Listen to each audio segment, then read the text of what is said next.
But yeah, going into game 2. All right, let's go.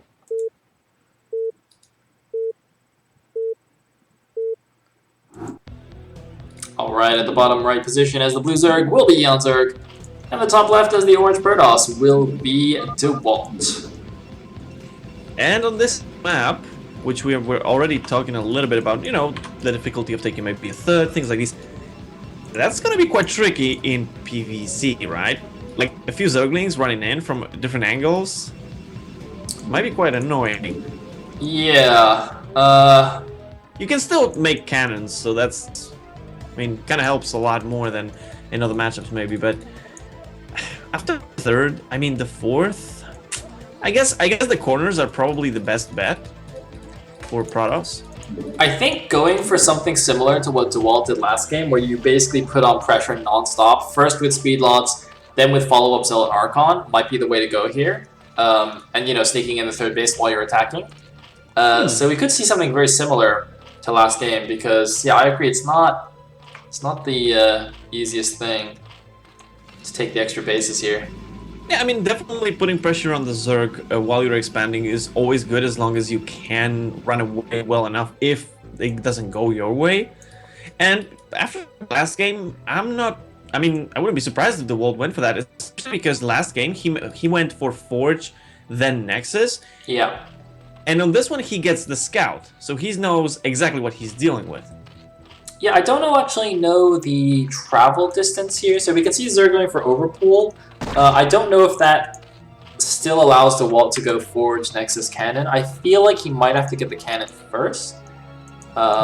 He's actually waited a really long time to build this Forge. Yeah. It's a 300 mineral Forge right there. I wonder why, because he did see the pool relatively early. Yeah, this is actually going to be a little bit close. Oh, are we going to see 6 Lings is the question. I think we are. Larv is actually being saved here. Are these all Lings? Right. Pool's done. 1 set of Lings. What? And drones. Oh, drones. Yeah, I figured it would be that. You very rarely see the Zerg make the initial 6 Lings nowadays. So Dewalt's actually completely fine. Yeah, I mean, to be honest, it still probably would have been capable of stopping it with the cannon and then the gateway if it was 6. Because if you look at when they're coming out, the cannon is going to be finished by then. The gateway should be started, so... Yeah, that's fair enough. I mean, although, if you look at this, the wall's not particularly tight. It's a pretty big gap there. Yeah. I wonder if Dewalt's actually going to build a core as part of his wall. I generally don't like doing that. I don't like seeing Protoss do that, because if the Zerg goes for early Hydra pressure, you basically sacrifice your core as well.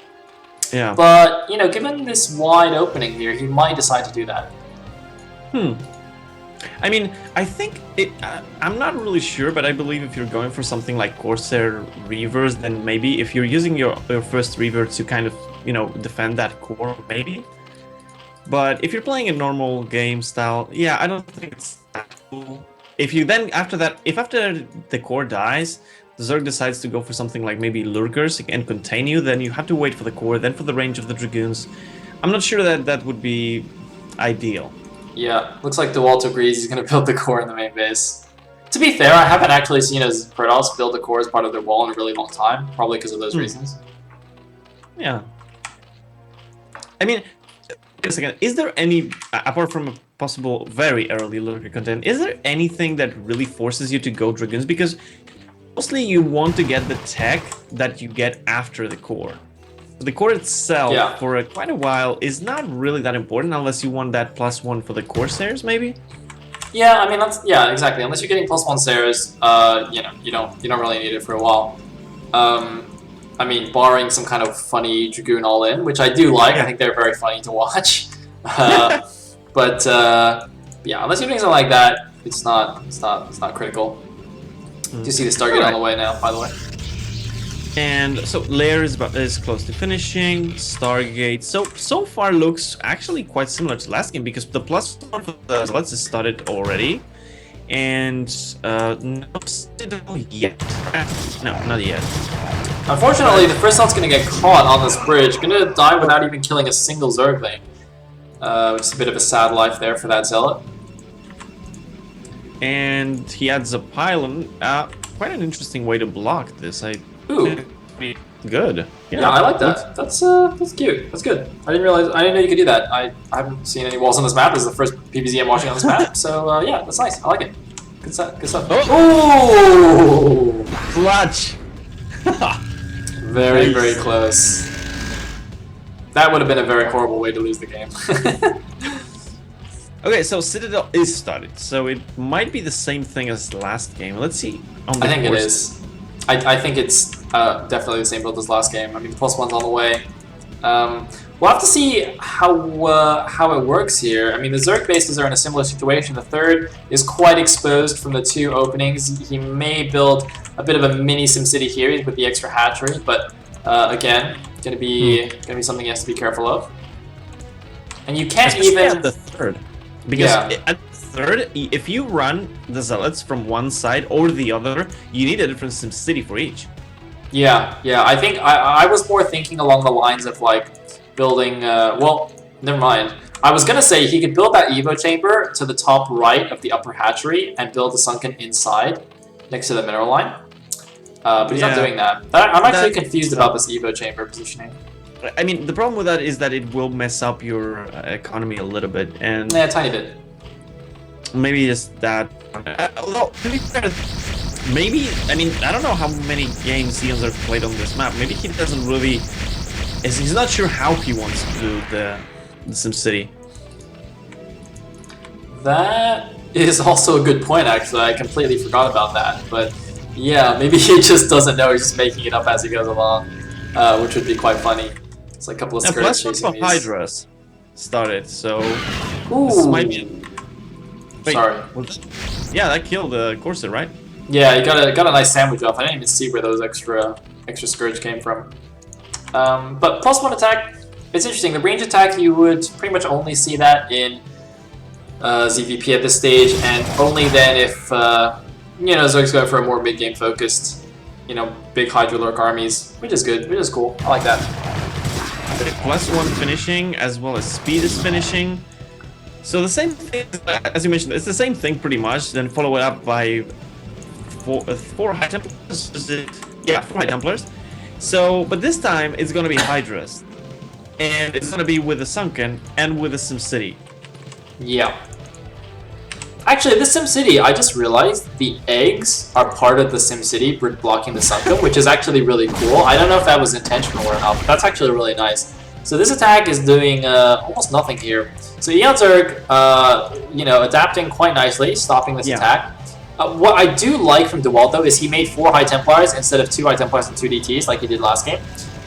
In particular, ignoring all the fancy shenanigans with Dark Archon, DTs, I feel, were better on the last map because it's a 4-player map, so there are a lot more bases to cover. You can do a lot more scouting. You can do a lot more map control. With a 2-player map, it's a bit more straightforward on which bases can be taken, on where a DT could potentially run in. So yeah, I think going for the 4 Templar. I mean, I think in general, just go for the 4 Templar is a better move. Go for the 2 DTs is a bit of a tricky one. Yeah, Storm is close to be finished, but even though that army from Hydras is relatively big, the Hydras are going around the sides. Those Zealots are trapped. But they don't actually have to fight this. They can actually stay back and wait for the Storms to burn as much damage as they can, and then go for the attack, basically surrounding the Zerg army. So they don't really... Or even, catch reinforcements is even better. Oh! That's okay. Hydras coming in. Oh, Storm number 2 is decent. Notice how eOnzErG is not committing the entire Hydra group until he knows the Storms are burned. There should be 2 more. Nice pullback. But look at the Zealots in the back cutting off some reinforcements.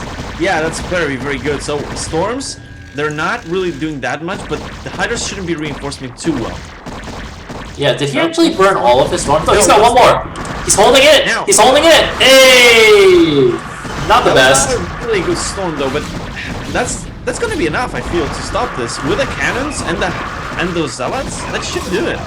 Yeah, these Templars need about 12 more seconds to get another storm each, but they might actually die first. That'd be really bad. These Templars should be back here. He should be hiding them at the back of the natural so they don't get sniped by the Hydras until they have enough energy. He's so close. He's seconds away from getting one more storm each. That will actually decide this game here. The next round of storms will decide whether he lives or dies. eOnzErG realizes he tries to go for the snipe. Oh! That's a better storm now. Yeah, I think Dewalt is okay. I'm not really that sure yet.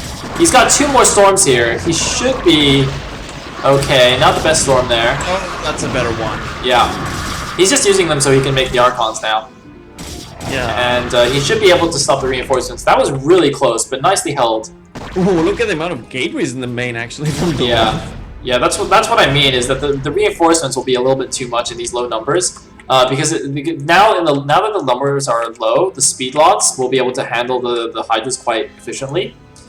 And you don't need to rely on the storms anymore, which is quite important. And if we look at the drone count, eOnzErG is actually very low on drones. I don't know if he was a bit all in on that attack. That's actually quite bad. Yeah, it looks like it because he didn't even continue any kind of upgrades into the tech. So he doesn't really have anything. Oh man, eOnzErG. He's running into the natural with a few Hydras, and the rest of the Hydras sort of running away from the main army here. Dewalt getting a little bit split, just a little bit confused where the army is. But yeah, you can see. Yeah, this is not going good for eOn. That's actually really interesting. Is that why he got the +1 range attack for for this all-in attack? Huh. It seems like it. Yeah, I don't know if I've ever seen that before. That's quite interesting. And Dewalt now going for third base at the 12 o'clock. Oh, the probe. Yeah, gets sniped. And the army is gonna... Okay, so Dewalt has a pretty big army, but right now he only has 2 high templars. He definitely wants a few, like 1 or 2 more, because, well, this army looks pretty big. If the Hydra army gets a little bit out of control, then you're gonna need good storms. Otherwise, this is gonna evaporate either way.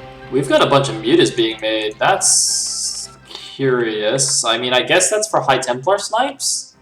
There's too many Dragoons, though. I don't think that's gonna work. There's a lot of Dragoons now in this army, and the Archons. Like, okay, he might be able to suicide them to grab a couple of High Templars. Like, that seems like a really big investment, though. Mutas are quite expensive. I think that's not the only thing. It seems like he's going first for a little bit of a harassment thingy, maybe. And he's not in a bad position as he was last game, so maybe it's gonna work. Well, he's trying to fall back on that trusty Vita harass here. He's going after the natural. The cannons are not quite in position to defend here.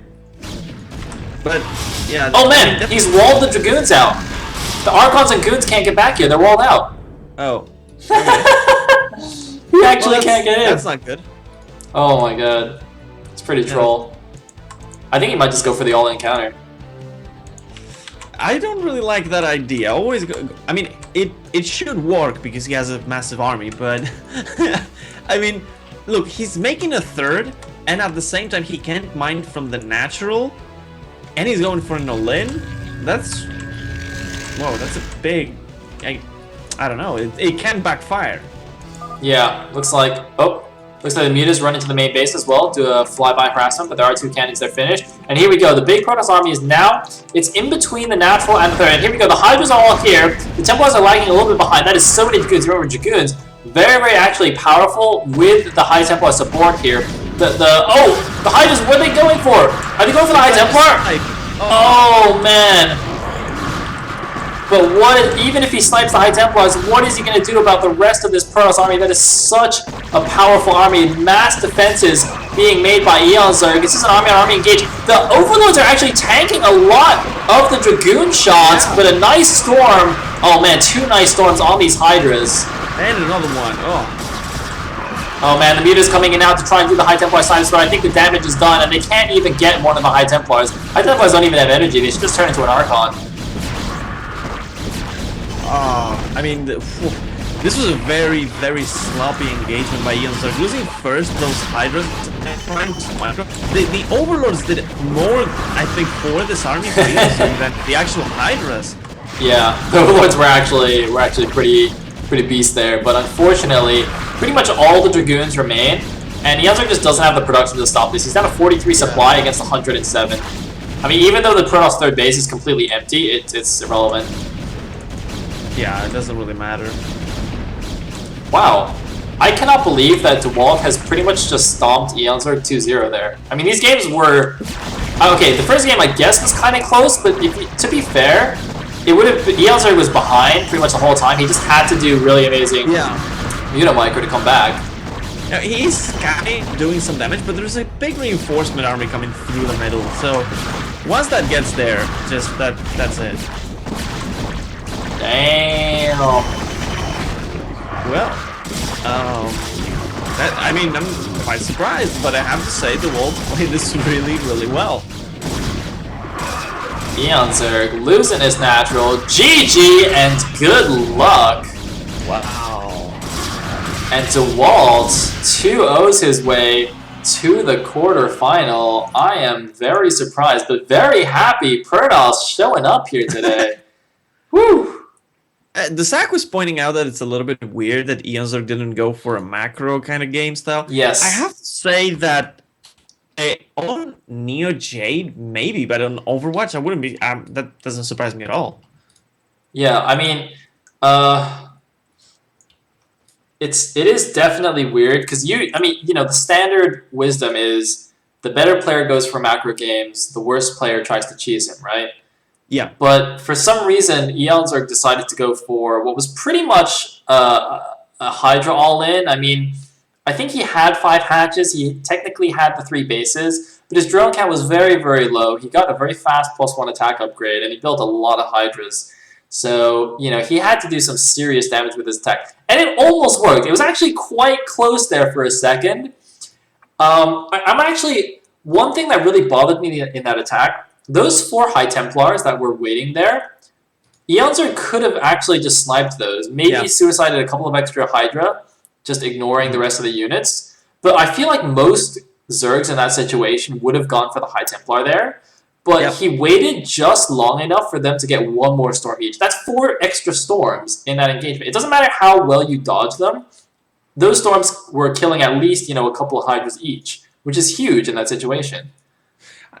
To be honest, I'm not sure, because basically the first thing that surprised me is what you mentioned about the +1. If you're going to go for a Hydra strong attack, I think you favor hitting earlier without that +1. Yeah. He could have just done like a 3-hatch Hydra all in. Yeah, I mean, and even if it is a 5-hatch Hydra attack like that, at least you mix up maybe some Zerglings to get, harder for the Protoss army to do something about it. Pure Hydra is awesome if you can micro your heart out, and he was doing that pretty well for a while. But at some point, because that area is actually really small, the one outside the Protoss natural, it's not that easy to dodge if you have a lot of units there, because they're just going to get into each other's way. Yeah, definitely. Although he did do some pretty nice dodging, I gotta say. Yeah. So I was quite worried there for Dewalt, but hey, he goes through. So another Protoss in the round of 8. Congratulations. Yeah. And now we're going to be moving on to a ZVT.